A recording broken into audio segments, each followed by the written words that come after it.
Chapter 17, in which are contained the innumerable troubles which the brave Don Quixote and his good squire Sancho Panza endured in the inn, which to his misfortune he took to be a castle.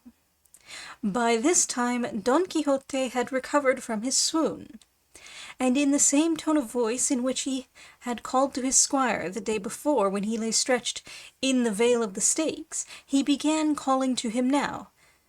"Sancho, my friend, art thou asleep? Sleepest thou, friend Sancho?"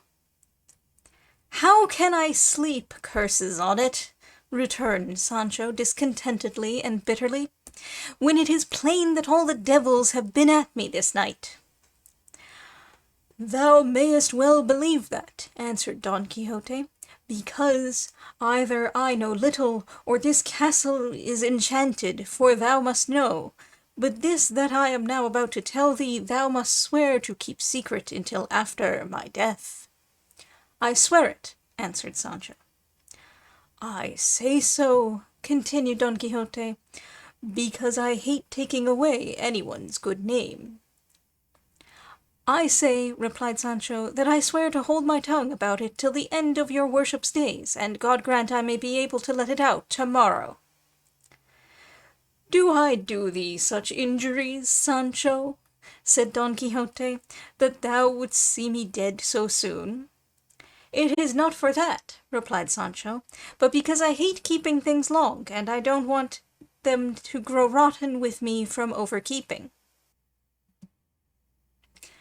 "At any rate," said Don Quixote, "I have more confidence in thy affection and good nature, and so I would have thee know that this night there befell me one of the strangest adventures that I could describe, and to relate it to thee briefly, thou must know that a little while ago the daughter of the lord of this castle came to me, and that she is the most elegant and beautiful damsel that could be found in the wide world.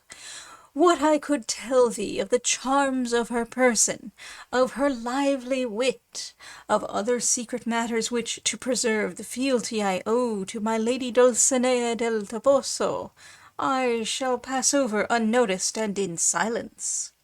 I will only tell thee that, either fate being envious of so great a boon placed in my hands by good fortune, or perhaps, and this is more probable, this castle being, as I have already said, enchanted, at the time when I was engaged in the sweetest and most amorous discourse with her, there came, without my seeing or knowing whence it came, a hand attached to some arm of some huge giant, that planted such a cuff on my jaws that I have them all bathed in blood, and then pummeled me in such a way that I am in a worse plight than yesterday when the carriers, on account of Rocinante's misbehaviour, inflicted on us the injury thou knowest of.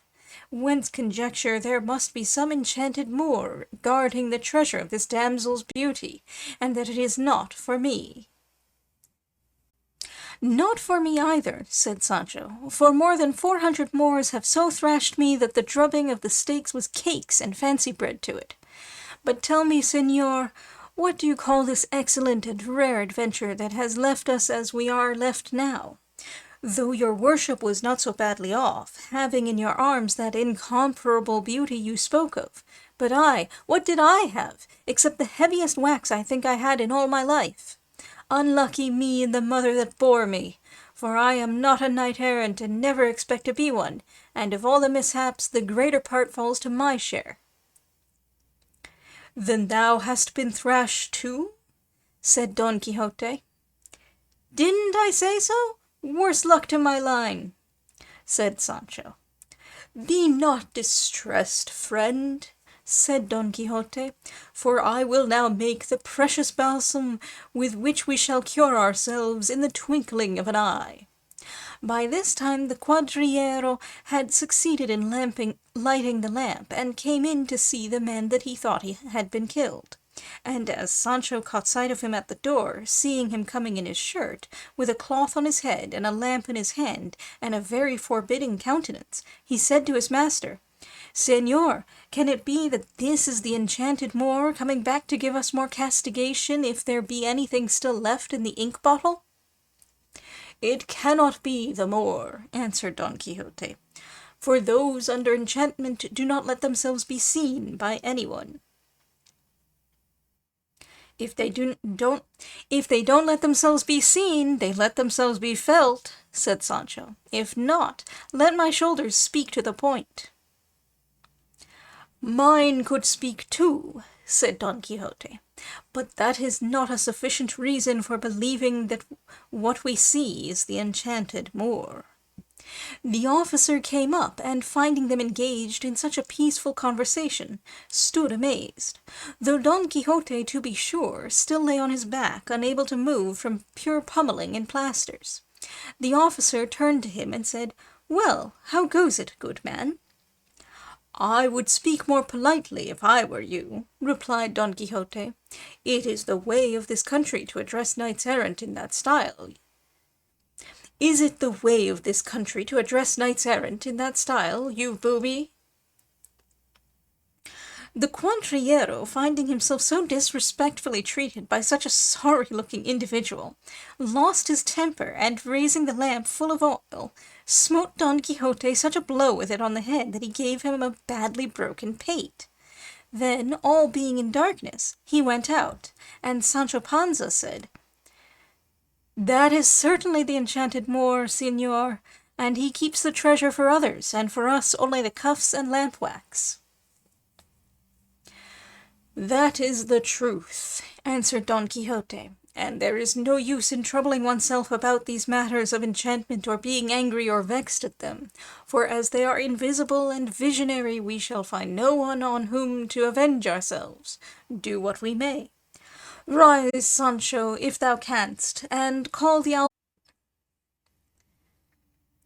Alcaide of this fortress, and get him to give me a little oil, wine, salt, and rosemary, to make the salutiferous balsam, for indeed I believe I have great need of it now, because I am losing much blood from the wound that phantom gave me." Sancho got up with pain enough in his bones, and went after the innkeeper in the dark, and meeting the officer, who was looking to see what had become of his enemy, he said to him, "Señor, whoever you are, do us the favour and kindness to give us a little rosemary, oil, salt, and wine, for it is wanted to cure one of the best knights-errant on earth, who lies on yonder bed, wounded by the hands of the enchanted Moor that is in this inn." When the officer heard him talk in this way, he took him for a man out of his senses, and as day was now beginning to break, he opened the inn gate, and calling the host, he told him what this good man wanted. The host furnished him with what he required, and Sancho brought it to Don Quixote, who, with his hand to his head, was bewailing the pain of the blow of the lamp, which had done him no more harm than raising a couple of rather large lumps, and what he fancied blood was only the sweat that flowed from him in his sufferings during the late storm. To be brief, he took the materials, of which he made a compound, mixing them all and boiling them a good while until it seemed to him they had come to perfection. He then asked for some vial to pour it into, and as there was not one in the inn, he decided on putting it into a tin oil bottle or flask of which the host made him a free gift. And over the flask he repeated more than 80 paternosters and as many more Ave Marias, salves, and credos, accompanying each word with a cross by way of benediction, at all which there were present Sancho, the innkeeper, and the cuadrillero, for the carrier was now peacefully engaged in attending to the comfort of his mules. This being accomplished, he felt anxious to make trial himself, on the spot, of the virtue of this precious balsam, as he considered it, and so he drank near a quart of what could not be put into the flask, and remained in the pigskin in which it had been boiled. But scarcely had he done drinking, when he began to vomit in such a way that nothing was left in his stomach, and with the pangs and spasms of vomiting he broke into a profuse sweat, on account of which he bade them cover him up and leave him alone. They did so, and he lay sleeping more than 3 hours, at the end of which he awoke and felt very great bodily relief, and so much ease from his bruises, that he thought himself quite cured, and verily believed he had hit upon the balsam of Fierabras, and that with this remedy he might thenceforward, without any fear, face any kind of destruction, battle, or combat, however perilous it might be.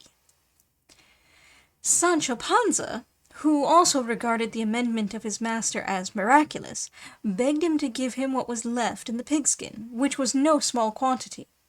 Don Quixote consented, and he, taking it with both hands, in good faith and with a better will, gulped down and drained off very little less than his master. But the fact is that the stomach of poor Sancho was of necessity not so delicate as that of his master, and so, before vomiting, he was seized with such gripings and retchings, and such sweats and faintness, that verily and truly he believed his last hour had come, and finding himself so racked and tormented, he cursed the balsam and the thief that had given it to him. Don Quixote, seeing him in this state, said, "It is my belief, Sancho, that this mischief comes of thy not being dubbed a knight, for I am persuaded this liquor cannot be good for those who are not so." "If your worship knew that," returned Sancho, "woe betide me and all my kindred. Why did you let me taste it?"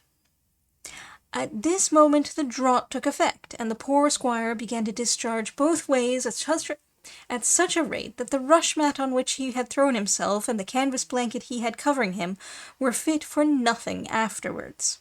He sweated and perspired with such paroxysms and convulsions that not only he himself but all present thought his end had come. This tempest and tribulation lasted about 2 hours, at the end of which he was left, not like his master, but so weak and exhausted that he could not stand.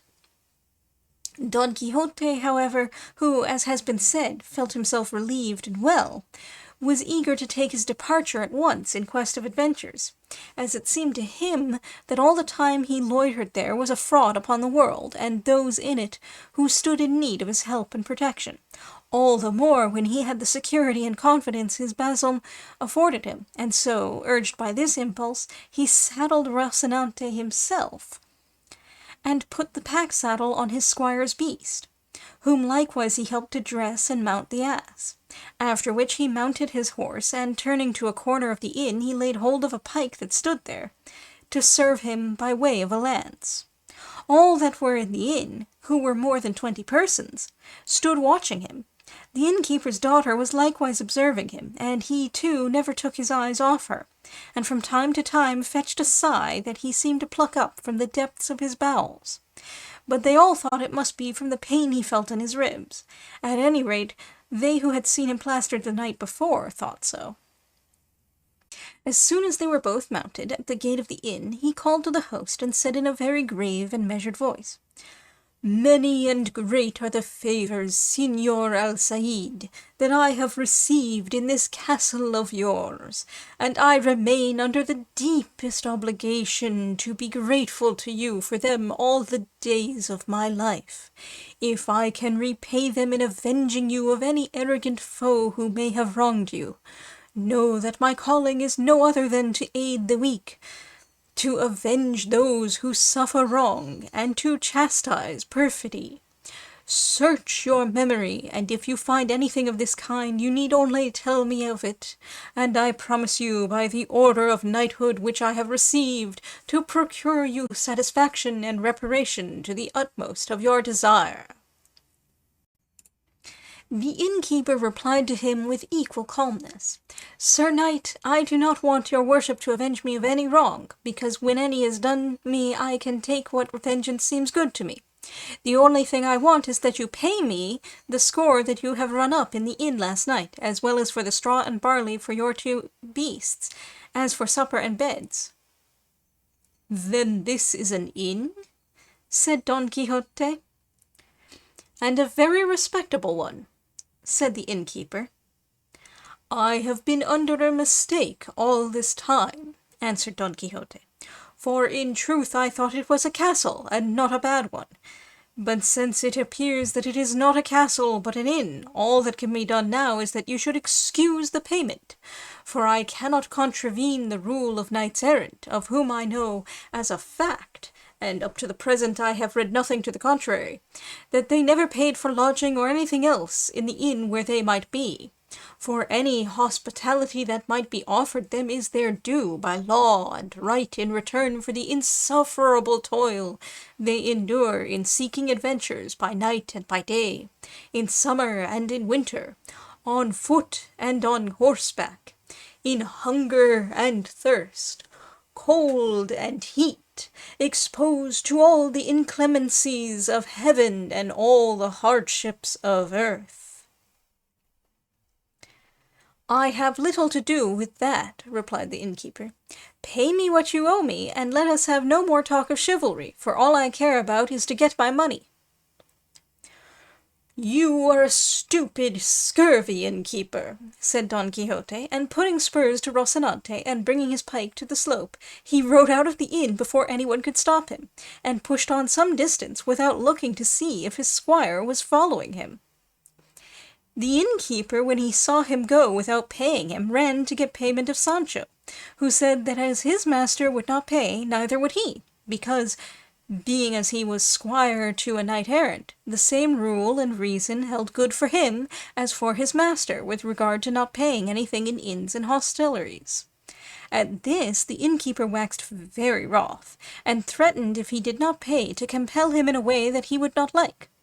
To which Sancho made answer that by the law of chivalry his master had received he would not pay a rap, though it cost him his life, for the excellent and ancient usage of knights-errant was not going to be violated by him, nor should the squires of such as were yet to come into the world ever complain of him or reproach him with breaking so just a privilege.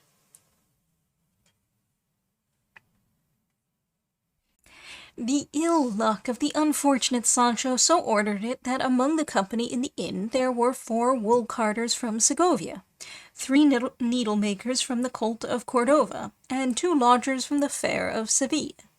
Lively fellows, tender-hearted, fond of a joke, and playful, who, almost as if instigated and moved by a common impulse, made up to Sancho and dismounted him from his ass, while one of them went in for the blanket of the host's bed.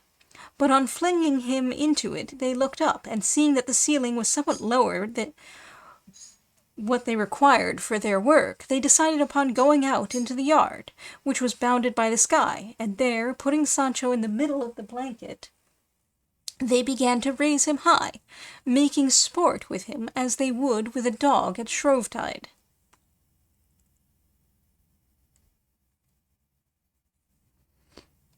The cries of the poor blanketed wretch were so loud that they reached the ears of his master, who, halting to listen attentively, was persuaded that some new adventure was coming, until he clearly perceived that it was his squire who uttered them.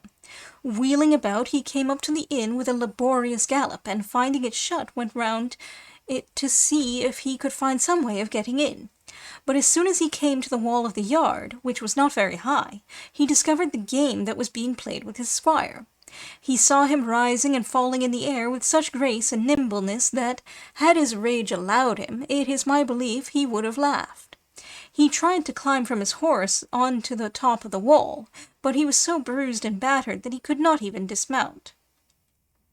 And so, from the back of his horse, he began to utter such maledictions and objurgations against those who were blanketing Sancho as it would be impossible to write down accurately. They, however, did not stay their laughter or their work for this, nor did the flying Sancho cease his lamentations, mingled now with threats, now with entreaties, but all to little purpose, or none at all, until from pure weariness they left off. They then brought him his ass, and mounting him on top of it, they put his jacket round him, and the compassionate Maritornes, seeing him so exhausted, thought fit to refresh him with a jug of water, and that it might be all the cooler she fetched it from the well. Sancho took it, and as he was raising it to his mouth, he was stopped by the cries of his master, exclaiming, "Sancho, my son, drink not water, drink it not, my son, for it will kill thee." See, here I have the blessed balsam, and he held up the flask of liquor, and with drinking 2 drops of it thou wilt certainly be restored. At these words Sancho turned his eyes asquint, and in a still louder voice he said, "Can it be your worship has forgotten that I am not a knight, or do you want me to end by vomiting up what bowels I have left after last night? Keep your liquor in the name of all the devils, and leave me to myself." And at one and the same instant he left off talking and began drinking. But as at the first sup he perceived it was water, he did not care to go on with it, and begged Maritornes to fetch him some wine, which she did with right good will, and paid for it with her own money. For indeed they say of her that, though she was in that line of life, there was some faint and distant resemblance to a Christian about her. When Sancho had done drinking, he dug his heels into his ass, and the gate of the inn being thrown open, he passed out very well pleased at having paid nothing and carried his point, though it had been at the expense of his usual sureties, his shoulders. It is true that the innkeeper detained his alforjas in payment of what was owing to him, but Sancho took his departure in such a flurry that he never missed them. The innkeeper, as soon as he saw him off, wanted to bar the gate close, but the blanketers would not agree to it, for they were fellows who would not have cared 2 farthings for Don Quixote, even had he been really one of the knights-errant of the Round Table. The words quoted are the beginning of one of the Cid ballads, Por el Val de las Estacas.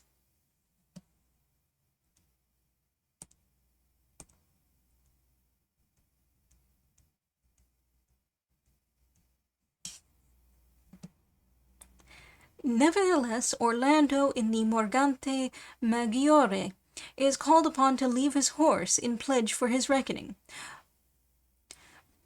Morgante Maggiore, chapter 21, stanza 129.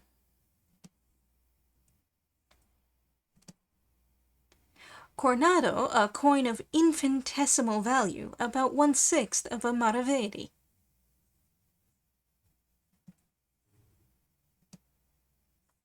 The fair was a low quarter in Seville.